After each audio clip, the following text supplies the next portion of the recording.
Joining me now is President of the Center of the American Experiment, John Hinderaker. John, you know the Biden administration is in deep trouble when one of its unofficial propaganda arms, CNN, asks the Homeland Security this question.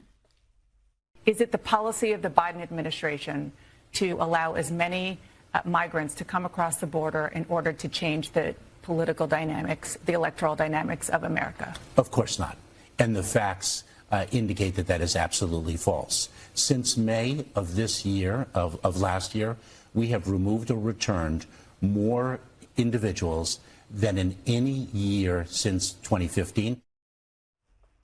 Well, it's not a shock they deported more people when they've set records every single year of the Biden administration for illegal immigration. Rita, nobody knows how many people have crossed the southern border since Joe Biden opened it on purpose. Estimates run between 7 million and 10 million, enormous numbers of illegals flooding into the United States, many of them now coming from the Middle East, coming from Africa, coming from China. And it's created a total disaster in the border states, as well as in cities like New York, Chicago, and Denver.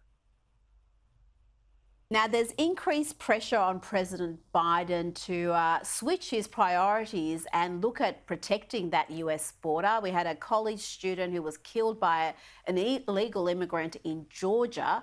Yet President Biden is tweeting things like this. He posted, "Congress must pass the George Floyd Justice in Policing Act so it can make police reform the law of the land." Vivek Ramaswamy replied to that with, "Here's a better idea. Pass the Laken Riley Secure the Border Act so we can stop draining police resources on illegal aliens with criminal records and start deporting them. Instead, say her name, Mr. President." Now, Laken Riley's family have called her murder an avoidable tragedy.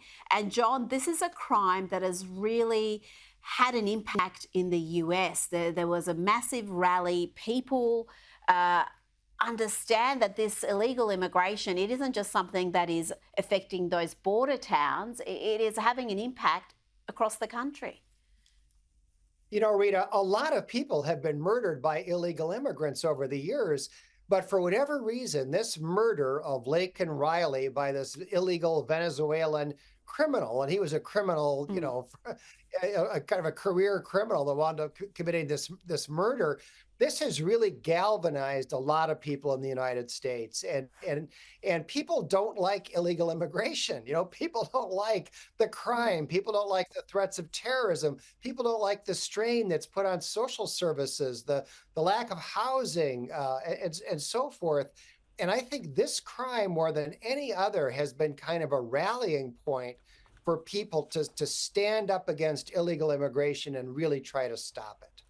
Absolutely. And you know what? Hispanic voters don't like illegal immigration. It's something that confuses some in the media, but just because you're a migrant doesn't mean you back illegal immigration.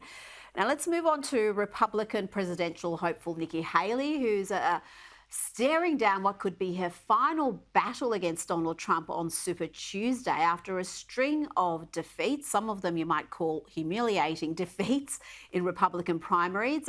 Some commentators, including Michael Goodwin in the New York Post, blame her losses on her complete ignorance of her own party. He wrote, "She's out of step with the party she wants to lead. She doesn't seem to like it very much, and its voters have returned the favour." Some described her as appealing to a party that no longer exists. John, it's hard to disagree with that when you look at some of the folk funding her.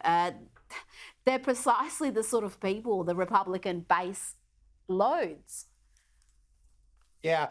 You know, I've got a news flash for you, Rita. Nikki Haley has just been announced the winner of her first primary, and that is the Washington, D.C. primary. So the one place Nikki Haley was able to win was the swamp. And I mean, that kind of tells you everything that you need to know. Yep. The Republican Party has moved. Republican voters have moved.